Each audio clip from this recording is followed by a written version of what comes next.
Hello everyone, my name is Michael SK and welcome back to Umineko When They Cry, Episode 3.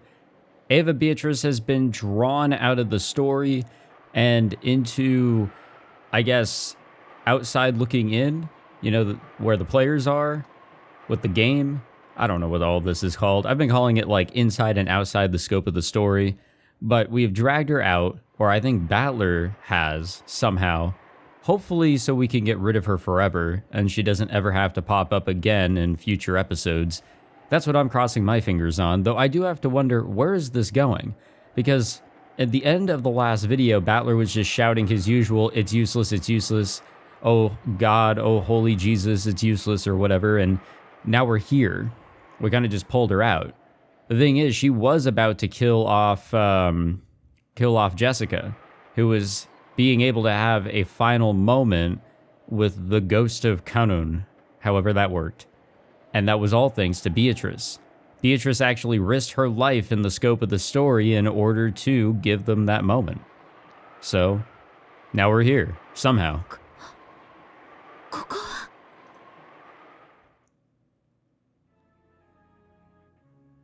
Oh, things about to get serious here.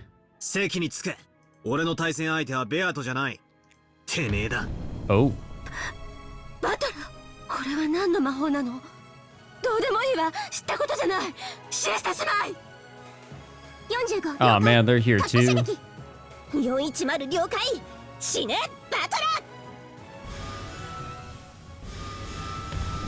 Damn, there really is no escaping them. The Chester sisters each readied their own golden bows and fired golden arrows. The two only pulled the bowstring together when using precision guidance. If they were fighting against an enemy before their eyes, they fired their bows at the same time. And their might did not suffer in the slightest. Well, what's gonna happen? Nope, Battler's all good. Because it's useless, right? 弾かれた？結界はないよ。抵抗だけで弾いた。45！標的測定！ 45了解。これは私が故障しているの？ Yeah, what did happen, huh? 計測値が暴走して。 Well, yeah, a little bit. 対魔法抵抗力エンドレス9。標的は神話級魔法攻撃でも通用しません。 Golden bow warheads could penetrate any magical armor through reciprocal corrosion. Okay, when one tried to block them with anti-magic resistance power, even 8 digits were not sufficient to prevent their penetration. 8 digits. By the way, even famous gods that appear in myths rarely reach as high as 9 digits. For that reason, 9 digits were enough to measure pretty much all sensible values. And Battler had buried all 9 of those digits with 9s? 愚かな。本気のバトラ様の前に魔法の矢など髪の毛を揺らすことさえ及ばぬのに。 Oh, okay, I guess that's how that works now. Battler's got that going on for him now. Cool. The Chester sisters dropped their golden bows in shock. To Battler himself, it was as though a pair of dragonflies had flown past his shoulder. 何やってんだ？遊んでるのかよ。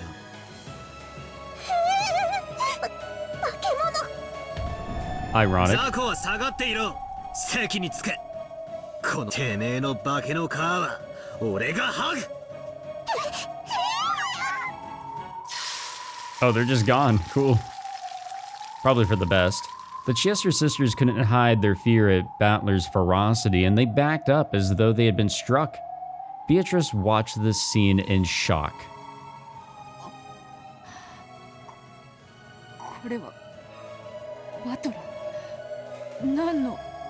Good fucking question, honestly. 見ての通りさ。俺の対戦相手はお前じゃない。そいつだ。そこにいる。お前の名前を語る偽物さ。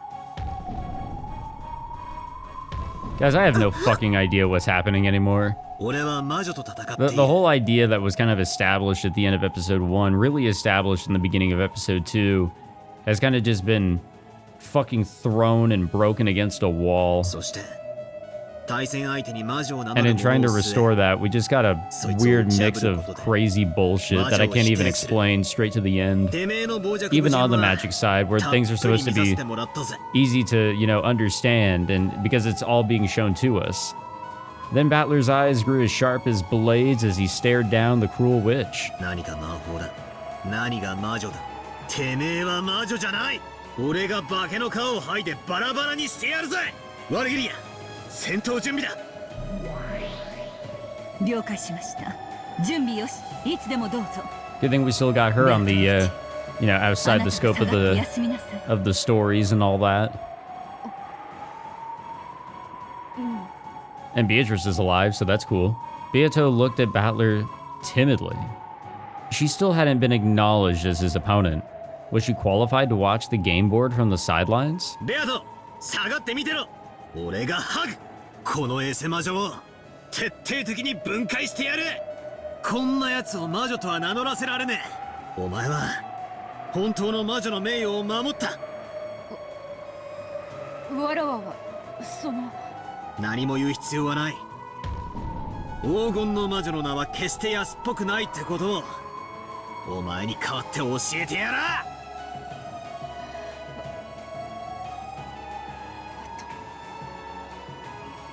大まかなルールは以上でございます。ありがとう、ロノウェ。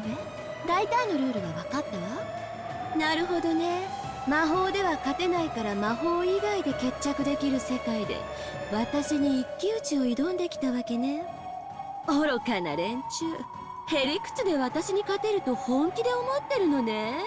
Hey, there's been a lot of crazy shit thrown around out here. ああ、思ってる。てめえのへりくつを俺が全て叩き潰してやるぜ。私はエヴァではないわ。それは私の古い抜け殻の名よ。私は彼女のうちに生まれた本当の魔女。 So you say. ごまかすな。てめえの正体は魔女でも何でもない。生身の人間だ。人間の犯人だ。後宮エヴァだ。Hey, yo. ワルギリア、第二の番を再構築。Oh, shit. Oh, no. 第二の番はバラ庭園にてローザとマリアが殺されました。当方はそれをエヴァ犯人説にて処刑。はあ、バカバカしい。さあさあおいでなさい。思い出してごらんなさい。後宮秀吉がどんな姿をしていたのか。何の真似をしやがった。死者の召喚だ。魔女は証言台に死者を立たせることもたやすい。 Damn, we really got a fucking court case going on here, huh? Fucking Hideyoshi's smiling even while he's dead. On the opposing side, a transparent Uncle Hideyoshi was summoned. Talk about convenient. He looked as though he couldn't see what was going on here, almost like a person on the other side of the TV. 証人喚問、後宮秀吉の証言よ。さあさあ秀吉、お話しなさいな。わしは部屋でずっとエヴァの看病をしとったんや。もちろんエヴァが部屋を出るわけもあらへん。エヴァおばさん、ここじゃ赤くねえ証言は絵の役にも立たねえぜ。 Oh yeah, here we go. 赤で再度の負傷を要求する。ああ、そうだったわね。 We didn't get a whole lot of, things spoken in red in this episode. いいわよ、赤で言ってあげなさい。わしはずっと部屋におったで。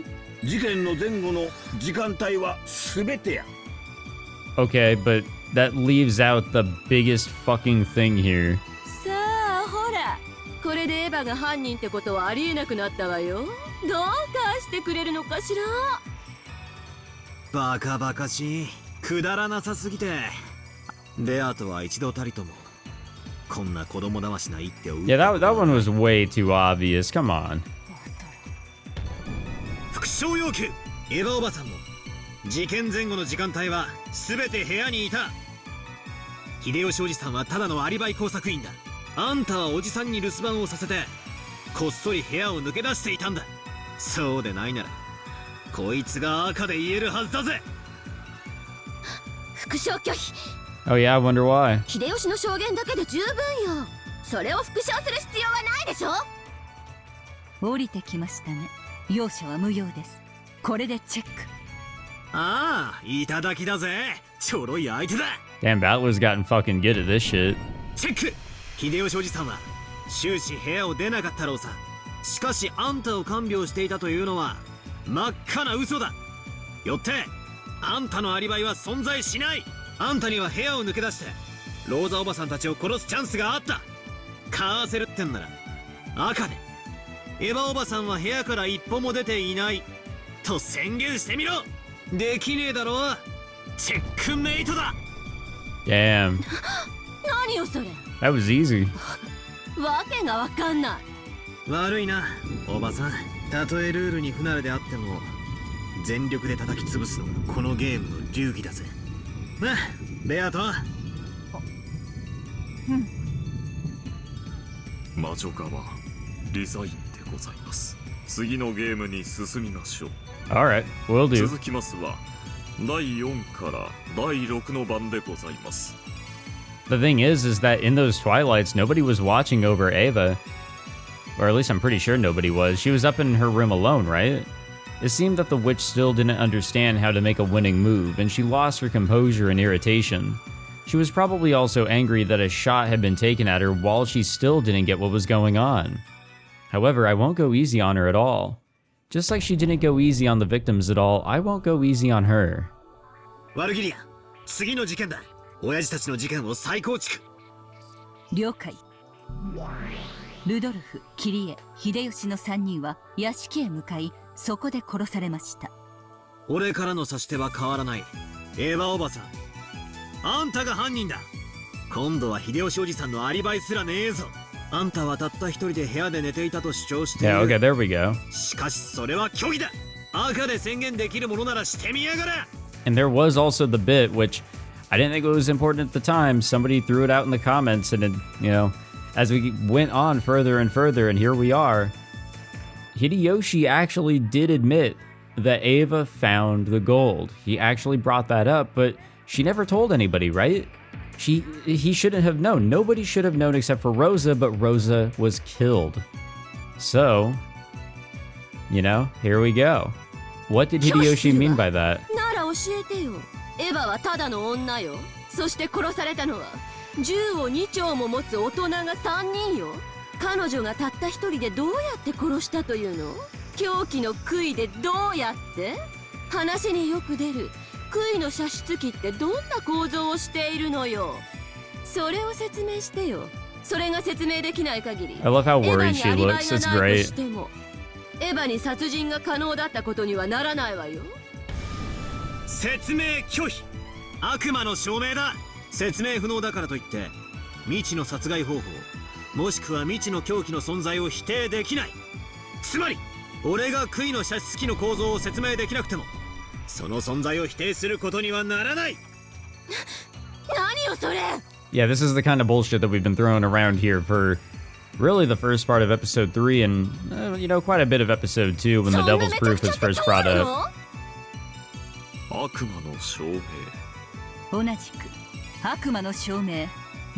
バトラ君はその射出機の構造を説明する義務を負わずにその存在を主張できます。魔女側はこの手を反論できません。やるではないか。 Hey, you know, he learned a few things. なんと強引な。どこぞの昭和の魔女にたっぷり鍛えられたからな。これでチェックだぜ。エヴァおばさんが部屋から一歩も出てないと赤で言ってみろ。そうさ、言えるはずはないのさ。言えないならば決まりだぜ。チェックメイトだ。なんて暴論。 Yeah, the thing is that that's our big argument here. You can, you know, continue to counter argue, well, okay, let's say she did get out. What did she do? That's completely irrelevant, you know? The main thing is Eva supposedly didn't leave her room. We're arguing she did. You're refusing to elaborate on that, and you're trying to, you know, jump on over to something else. You know, just kind of leading on with the assumption, so if she did, blah, blah, blah. That kind of, like, opens you up even further. こんなのめちゃくちゃよ。 Yeah.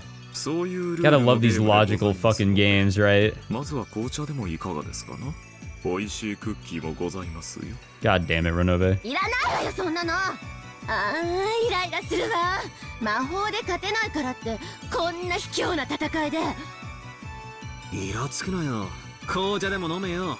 俺はストレートでもらうぜ。ベアとはわらわは良い。 Oh, come on. それよりバトル、油断するな。 He is a little, you know, I wouldn't say cocky, but he's very sure of himself here. 向こうが要領を掴んでからが本番だぞ。だが潰す。徹底的に潰す。なぜなら奴は魔女ではないからだ。あいつを魔女だと認めたらお前の通した意地が通らない。いかなる暴論であろうとへりくつであろうと俺が全身全霊で叩き潰す。 My man. Battler's side then stuck with the Eva culprit theory to explain Kraus and Natsuhi, the 7th and 8th Twilights, in the exact same way. The thing is, yeah, that makes the most sense, right? Eva was the only one that could have been around those two, because it was Battler, Nanjo, and Jessica that were upstairs. Eva was the only one down there with the other two. Oh, I'm gonna go to the restroom, like, nah, come on. At the time, there had been no one on the first floor except for Eva and the victims. As before, no one could establish an alibi for Eva. Back then, Eva had claimed that they had disappeared while she went to the bathroom. But there was nothing to support that, and the witch could not repeat it in red either. Damn, you know, with this theory, we're basically saying Eva killed her own husband and son, by the way. Using the same style of argument as that question regarding the stake shooting machine, the witch side asked once more how Eva could have strangled both of them at the same time all by herself. But of course, Battler splendidly counterattacked by refusing to explain because of the devil's proof. Under the storm and stress of Battler's spirit, the witch side was completely swallowed up, having to resign 3 times during the short period of time she had to grasp the rules. Which is kind of fucked, because, like, at least Battler had a little bit more time to figure things out. なるほどね。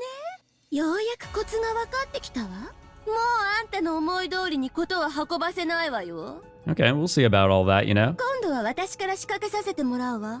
ロノウェ、第4から第6の番を再構築。Ushiromiya切り絵をピックアップ。ここで一度第4から第6の番のルドルフ切り絵秀吉の殺人に話を戻させてもらう。あやつめ、一度はリザインした局面をなぜもう一度。なるほど、あなたが刺さない珍しい攻め手です。注意して。当時生存者たちはゲストハウスへ籠城していたわ。食料がなかったけれど彼らは安全を考え翌日まで食事を抜く覚悟さえあった。 Right. けれど結局3人は食料を求めて Which 外へ was 出 really るわ。 fucking stupid. そうだな。結局3人は食料を取りに表へ出る。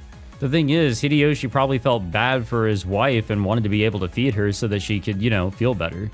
Because with medication, you typically need food. For energy, stamina, you need the sugars, right? You need, like, all those nutrients. So he probably felt really bad, and he probably felt like he needed to go out there. 面倒だから赤を交えて語るわよ。切り絵は食料はいらないと考えてた。 That is true, actually. I will completely, like, keep my thumbs up on that fact. Like, that is an actual fact. We saw her say that shit. Probably, actually, I don't know. Did she say anything? 1日くらい食事を抜いても死なないのだか It ら。 was Natsuhi who ゲ was ストハウ against スを it. 出ないべきだと主張していた。 I don't know. The thing is, I don't know if she said anything. I can't remember, but I believe it. Like, I will completely, like, believe that this is indeed like 100% actual fact here. にもかかわらず I mean, it 彼 sounds 女は like her 自 too. ら食料を取りにゲストハウスを出ようと提案する。これは矛盾しない？ No, I mean, she could have been convinced. はい、見事に矛盾します。 She could have believed one thing like 10 minutes prior to saying the other. I mean, it happens to people all the time. They get convinced. 切り絵の行 It's a 動 real 式に thing. 矛盾します。その矛盾は私が魔法で作り出したの。 No, it wasn't. つまり私が I 魔 just 法 brought で up the 切り絵 argument を of like 操って convincing somebody. そう言い出させて生贄たちが外出するように誘導した。バカバカしい。そんな魔法あるわけがね悪魔の証明よ。バトラ君が知らない魔法だからといって存在を否定することにはならない。 Okay, she's getting it. She's そし getting て it. その魔法を私は実演する義務も負わない。それでいてさらにあなたには反論の余地もない。こういう戦い方でよろしいのかしら。 Yeah, that's what we've been doing for like, again, the first part of this episode. 実にお見事な一手です。バトラ様、受け手をお願いいたします。おかしな論法に持ち込んできやがったぜ。つまりどういうことだ。後ろ宮桐江の行動式に対して駒を打ってきました。すでに説明がある通り、桐江は食料を屋敷に取りに外へ出るべきではないという行動式を持っていました。にもかかわらず彼女は率先して食料を取りに行こうという矛盾した行動をとります。この矛盾が説明できない限り、それを魔法であると主張する暴力的な手です。そりゃ最初は桐江さんもそう Yeah, 考えてた exactly. んだろうよ。しかし多分その途中でいろいろと考えてやっぱり食料は必要だろうと心変わりしたってことなんだろう。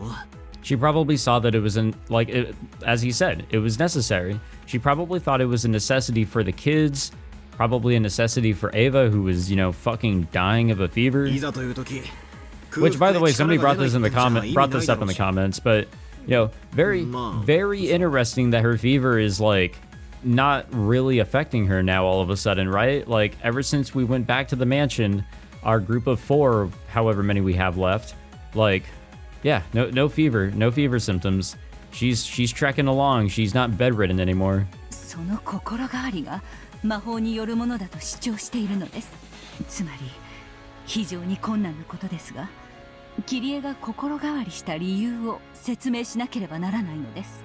なんだって、そんなの桐江さんの頭の中の話だろ。こっちにも桐江さんの霊を召喚して質問するとかできないのかよ。Hey, that'd be pretty tight. ベアト、お前桐江さんを呼び出したりできないのかよ。できません。それは魔女側のみに許されている手です。 Oh yeah, because if we wanted to do that, we'd basically be accepting that magic was real. すまぬ。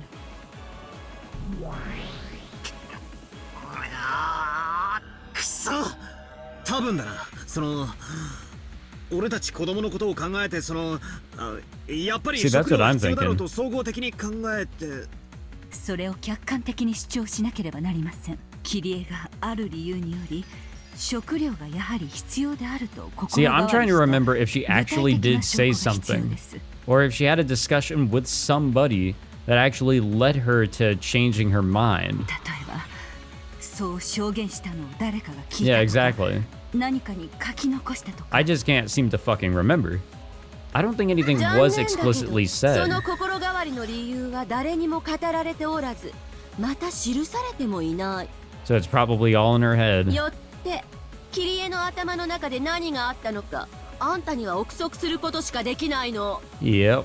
つまり証明は不能。私の手に対しあなたは一切の反撃の一手を持たない。今度はあんたがリザインする番なのよ、バトラくん。 Why can't we use the Raven against the Devil's Proof? 心変わりの理由など無限に想定できる。そして Or is it a little その無限の difficult to use the 可能性を Raven in this 全て case? 潰しきることは不可能。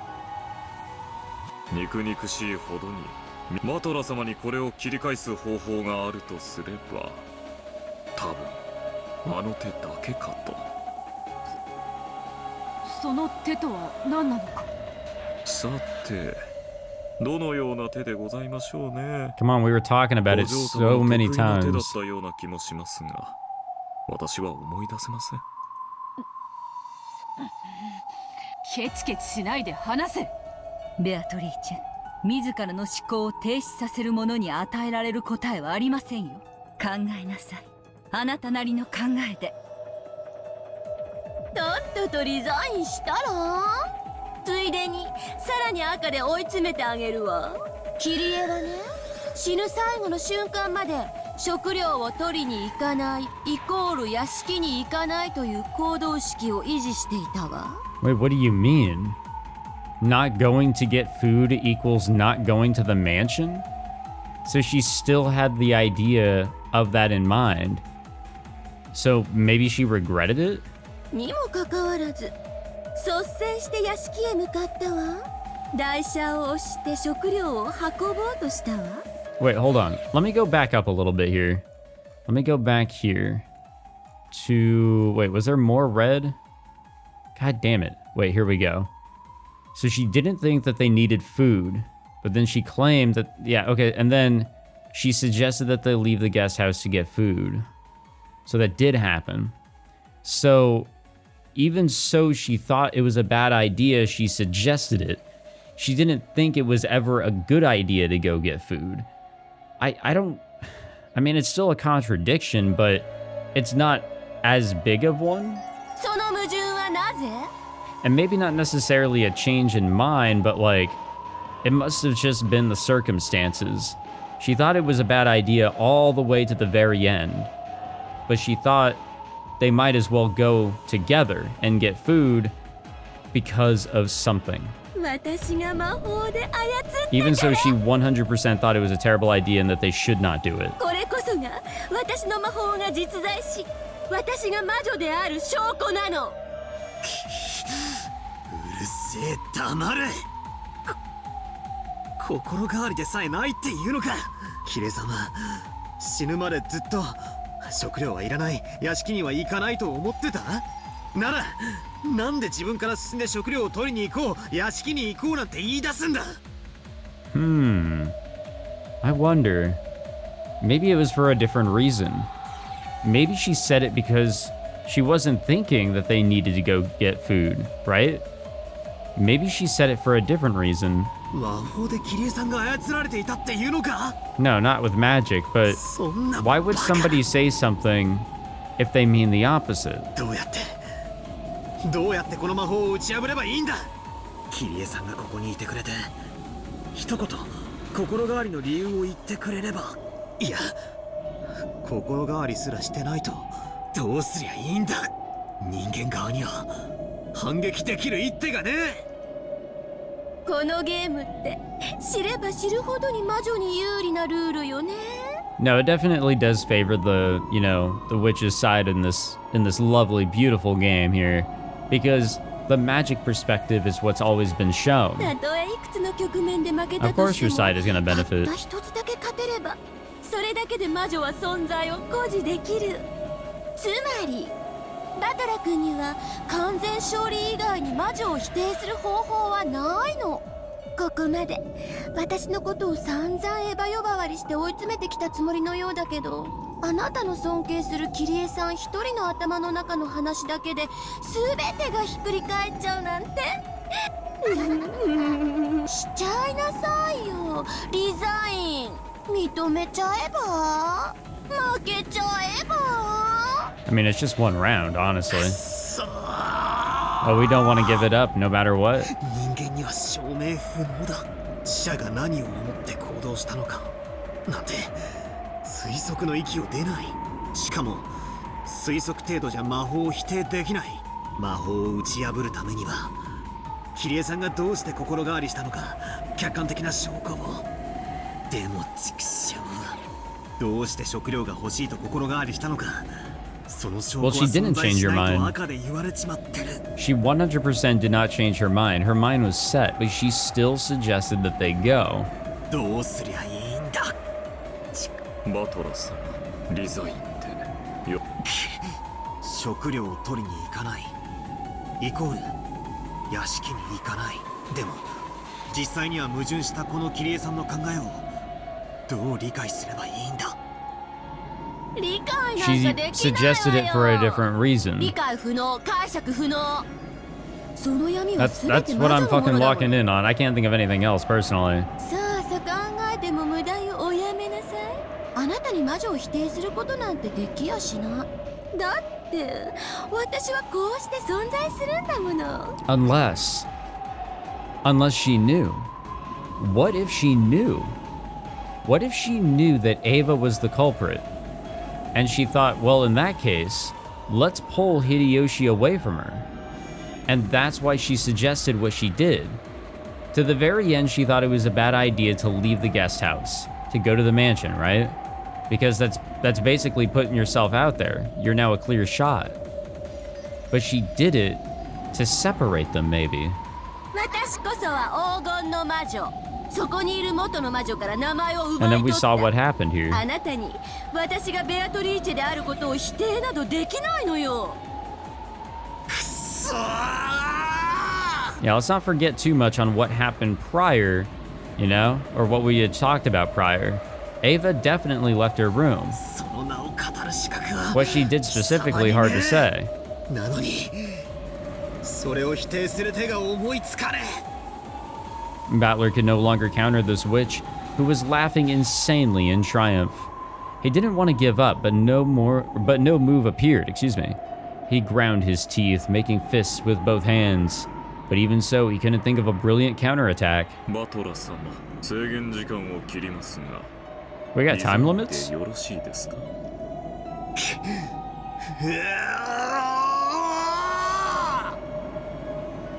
Beatrice to the rescue? Maybe? I think she could be to the rescue here. 人間側受け手がありません。 Man. Okay, before we continue on, guys, this is going to be one of my weirder recording sessions. This is actually a video that's been split into two because about a week ago, I thought, okay, I'll record for about half an hour and then I'll record the other half hour the next day, which I've kind of done here and there just because it's getting hot and I'm also tired and I've got other things I want to do, like relax and be lazy. But that aside, since then, I've had one ridiculous few days and I want to say I was sick, but kind of not. I have no idea what's wrong with me. I got to be completely honest with you guys. I don't know what happened these past few days, but I've been wanting to sit down and record because that'll be a huge identifier to see if I'm kind of getting back into like my normal groove. Hopefully I am. So if I sound a little different, a little off for the remainder of this video, this is why. And I wasn't going to bring this up as I continued the second half of this video, but I kind of need to in the case that I do sound a little off or I am a little off in general. So also, I have no idea what happened in the first half of this video because I've been away for about almost a week. So yeah, that's been fun. Really good times. デザインをしま Hey, yo. You kind of... 待て Yeah, well, hold on. What's going on here? 反撃の手は Well, that's right. We're trying to counter something here, right? We're trying to argue that there's a way that you can explain the contradiction in who are we talking about again? Kyrie's thinking. どんな手があるっていうのよ。 Yeah, I've got it, guys. I've got it. このベアトリーチェの魔法をどんな手で否定できるのか教えてくださる？できないわ。そんなこと不可能よ。食料を取りに行かないイコール屋敷に行かないという命題をわらわはそれを待遇で説明する。 What the what? つまりそれでも屋敷に行ったイコール食料以外の目的でとも説明できるのではないか。これはわらわの得意手のヘンペルのカラスというよりはバトラの得意手のチェス盤思考術よ。 Okay, I see. キリエが食料を目的 We に are 屋敷 spinning に the 行く chessboard ことが around あり here. えないならそれでもなおキリエが外へ出る他の目的があったと説明するしかない。つまりその目的が証明できれば魔法は否定できる。なるほど。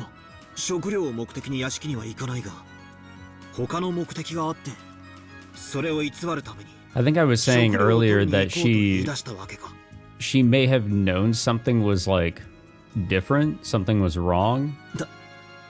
Maybe she had like a feeling as to what may have actually been going on. どうやって？お師匠様、キリエの死亡現場の再構築を例の召喚はできぬが死体の検証は人間側の権利のはず。ええ、問題ありませんよ。後宮桐江の死亡現場を再構築します。 Is it going to be what we saw, 私たちは or 桐江の霊を呼び出すことはできないけれど、桐江が何を残したかを知ることでそれを武器にできるかもしれない。いいわよ、好きなだけを調べなさいよ。何もわかるわけがない。さっきも赤で言ったわよ。桐江は何も書き残してはいない。 well, she didn't necessarily have to leave anything written down. 何を見つけたところで何もわかるものか。 What if she had like a specific object on her or something? かもしれない。でもバトラーは歯を食いしばってそなたを打ち破る一手を思いつこうと戦っておる。わらわにできることはこんな程度しかない。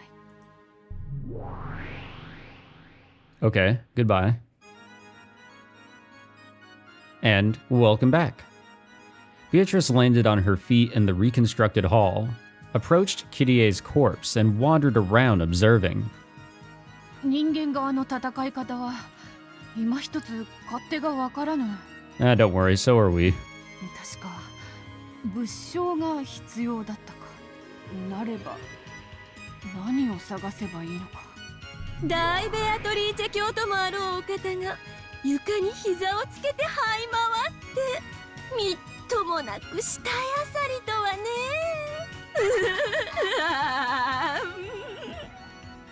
お似合いな姿だこと。何とでも言うがよい。わらわにはこれくらいしかできぬ。何を蔑まれようと構わぬ。だがわらわの名誉のために戦うといったバトラー、わらわは捨ておけぬ。地を這い死肉を漁ることになろうともその義理に応えねばならぬのだ。 Again, crazy to see how much she's changed in this entire episode here. Bathed in the witch's sneers, Beato searched through Kirie's corpse. She fished through the pockets, taking what was inside out and laying it on the floor. Laid on the floor was a handkerchief, tissue, a key to her house, the stub of a boat ticket, a lighter, a cigarette butt, and a single 100-yen coin.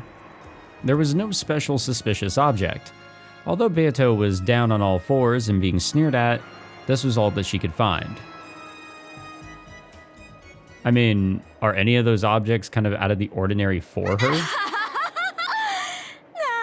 その貧相なガラクタは。それでどうやって私の魔法を打ち破るっていうの？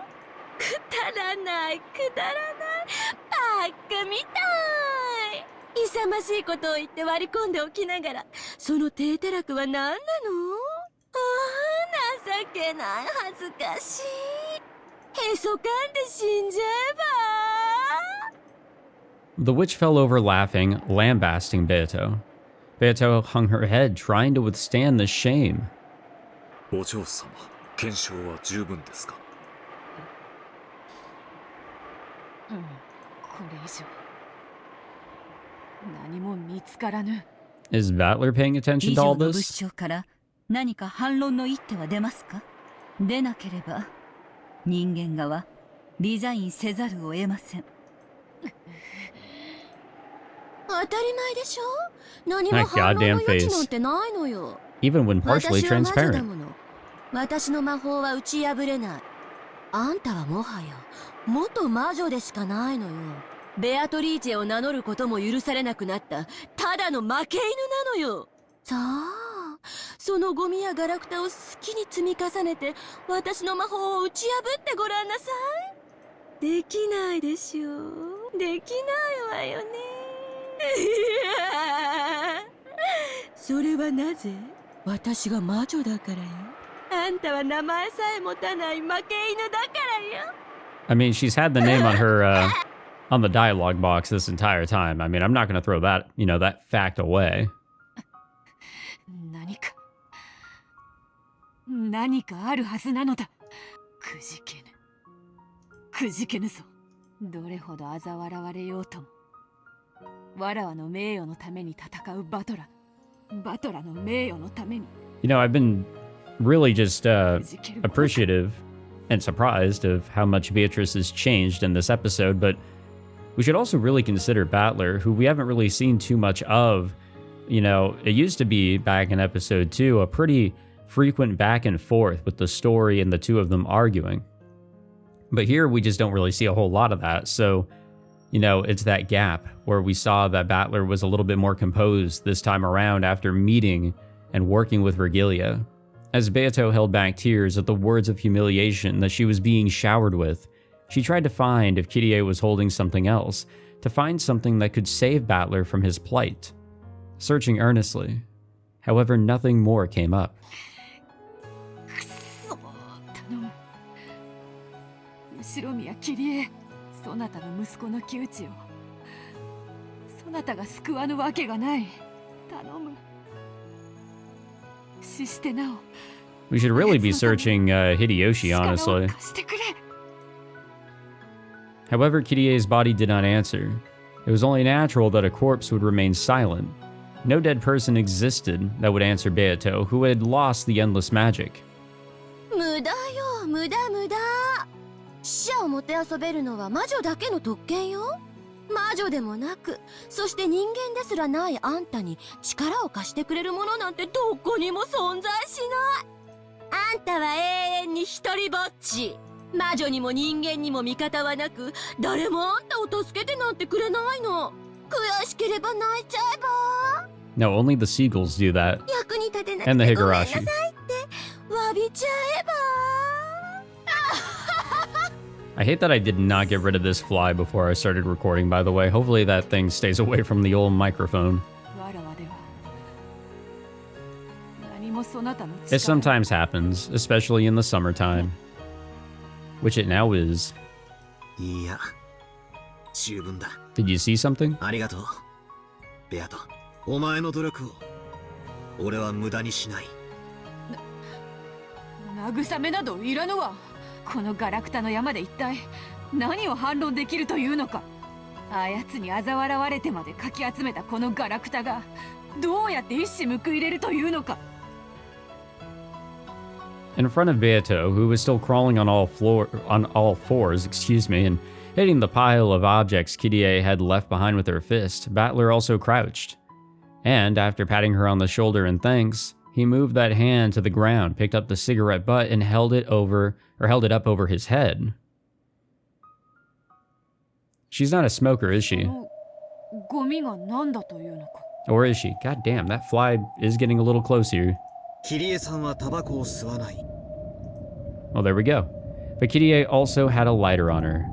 True, she didn't have an actual box of cigarettes, but at a glance it naturally looked as though Kirie had a smoking habit. 親父は吸ったが、キリエさんは吸わなかった。 Why would she have one of his cigarette butts? でも、親父のタバコに火をつける。 Okay, and then there's also that. ライターだけは持ち歩いてたんだ。だからなんだというの？夫がタバコを吸うんなら、たとえ吸わなくても、妻がタバコを持ってたとしても不思議はないわ。あるいは喫煙マナーの悪い夫の捨てた吸い殻を拾っただけかもね。それがなんだっていうの？私の魔法とどう関係があるっていうの？何もありゃしない。Oh, we'll see. さらに言おう。こいつは、親父の吸ってるタバコの Oh, 銘 here 柄 we と go. ほとんど Here we go. すまないがベアト、親父の遺体の懐を見てくれるか。 Yeah, since you're already down there, just continue to do what you're doing. 銘柄を確認。吸い殻と銘柄が異なります。キリエが持っていた吸い殻はルドルフの吸うタバコの銘柄ではありません。だからどうしたというの？キリエは綺麗好きのいい子だから、落ちてる吸い殻を許せず拾っただけかもしれないじゃない。私は嫌だけど。ベアト、すまんがもう一人頼む。秀吉おじさんの懐だ。親族でタバコを吸うのは、親父と秀吉おじさん Oh, だけ here なん we だ。 go. Here we go. あったぞ。これか。Beato found a cigarette box in Hideyoshi's pocket, took a single one out, and held it up.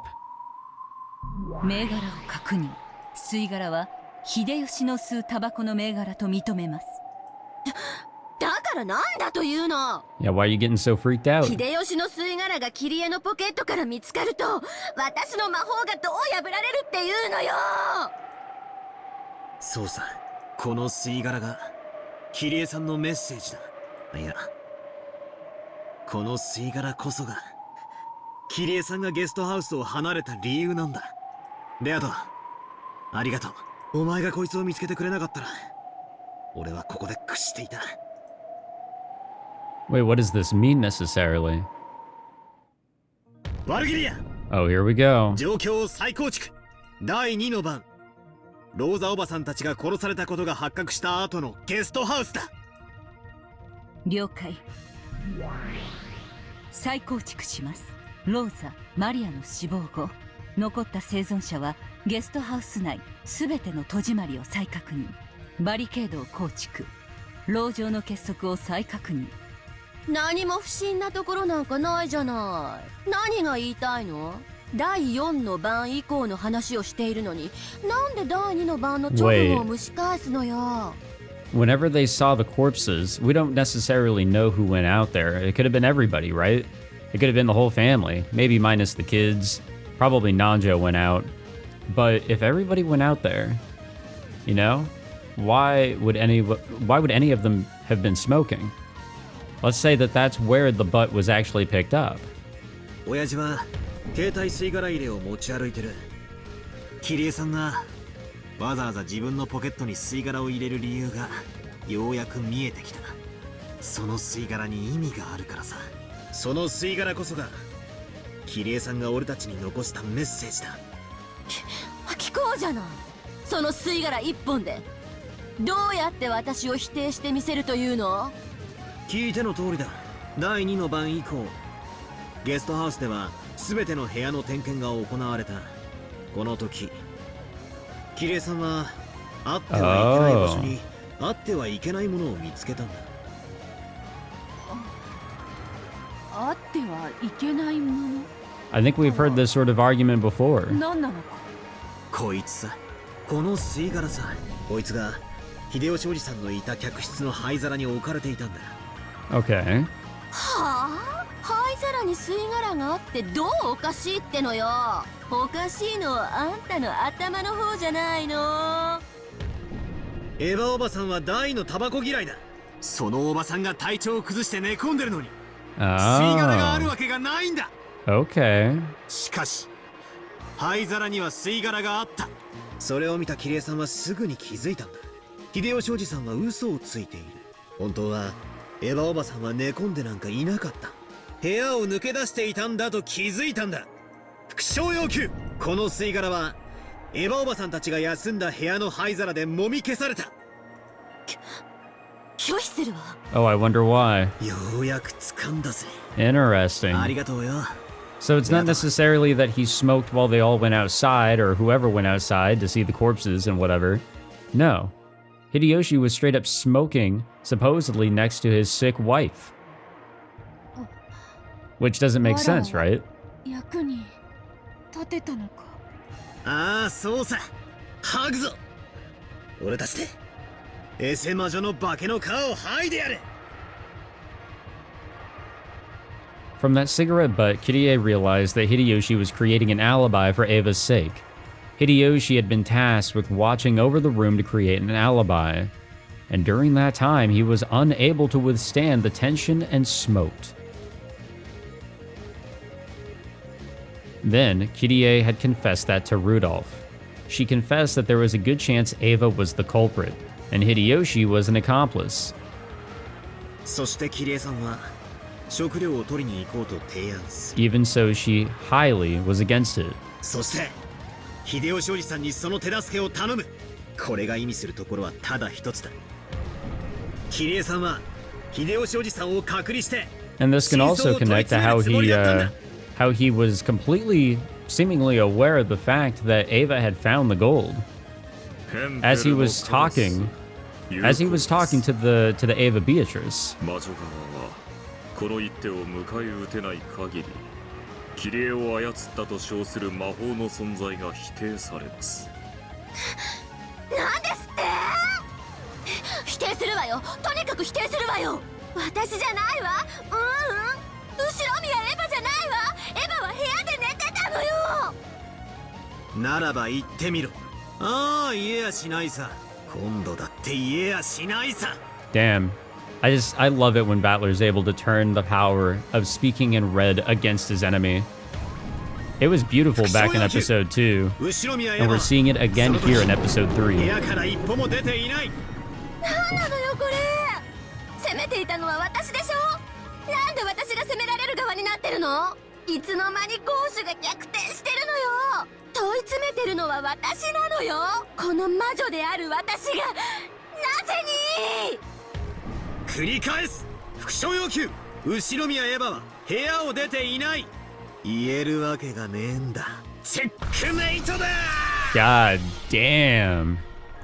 Straight up slaughtered her with that shit. You could tell by the sound あり effect. ませんか。あるわけがない。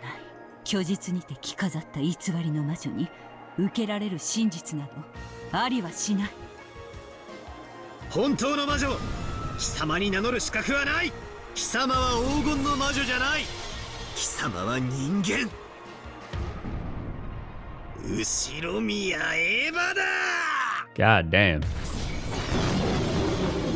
That's all I gotta say to that, honestly. Hey, yo, wait a minute. Wait a minute here. The witch howled. Her entire body was burned with the tremendous heat that denied her own magic and existence, and she let out a howl like a dragon. Her body flickered repeatedly, flashing as though Eva's figure and the witch's figure overlapped. Wow. What do we got here? However, that yell was sucked into a flicker, making it return to the original form of the cruel witch. So now what? And what does this all truly mean?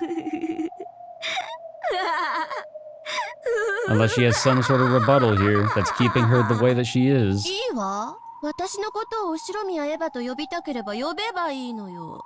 そうよ。確かに私は後宮エヴァが犯人であることに対する察し手の全てを撃退することができない。私は黄金の魔女を引きずり下ろされ、今や後宮エヴァと呼ばれているかもしれない。でもね、だからって魔法と魔女の存在が否定されたわけじゃない。Well, I don't know if that's necessarily what he's trying to do. He's just trying to deny your existence as a witch. 私が今から教えてやるわ。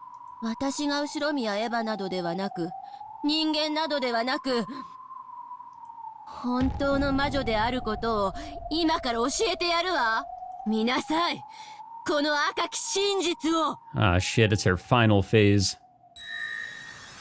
When the witch clapped her hands, time advanced in the world of the game board. Oh, we're going back. It's been a while. Okay. All right, I think maybe we'll call it here on this one. I think that's all I've got in me. Plus, this fly is really bothering me. I cannot explain how much a bother a fly is when it just buzzes around you.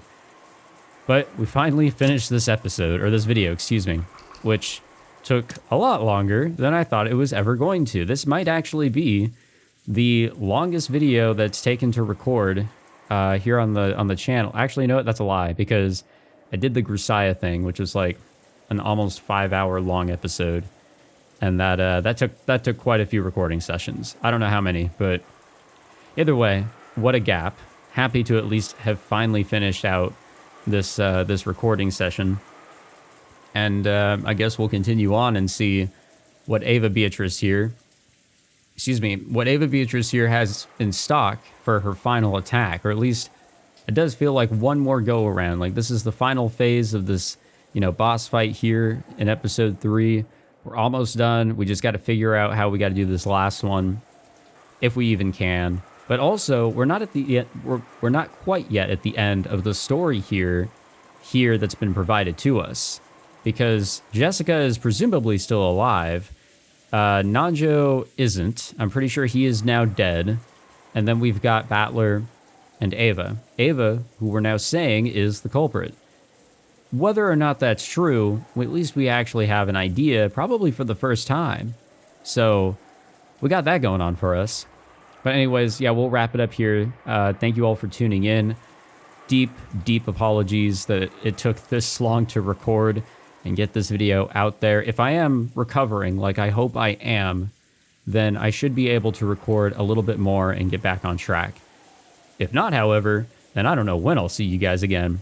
But please leave a like, subscribe, all that fancy jazz so you guys are ready to go for whenever I do get the next video out, because we're almost done with episode 3. I can taste it. I'd love to get to the end very soon. Take it easy, guys.